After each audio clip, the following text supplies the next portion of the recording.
Dans les dossiers Epstein, il y a des mails échangés avec Epstein au sujet d'un petit garçon où vous demandez s'il doit être initié aux nouvelles sexualités. Et là, il dit, heureusement. Jack Lang, il dit, ah non, ça je ne vois pas quand vous parlez. Et là, ouf, tu dis ouf, hein, franchement, l'honneur est sauf. L'honneur est sauf.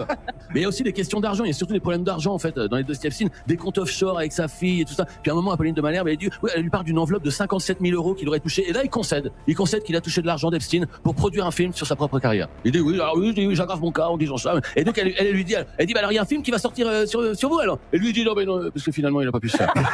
Un point qui est important ici, c'est qu'aujourd'hui, l'exigence est réellement le vrai sujet. L'opinion publique est beaucoup plus exigeante qu'avant. Avant, on acceptait les zones grises, les réseaux, les financements plus ou moins flous. Aujourd'hui, pas du tout, et c'est plutôt encourageant, car ça met un coup de pied dans la fourmilière. Et ce qui est positif ici, c'est que la tolérance au doute a littéralement diminué. Même sans condamnation, le simple fait d'être associé crée une tension politique énorme. Ce n'est pas un jugement, c'est un changement d'époque. La justice tranche les faits et l'opinion tranche la confiance. Allez, tu me dis ce que t'en penses dans les commentaires.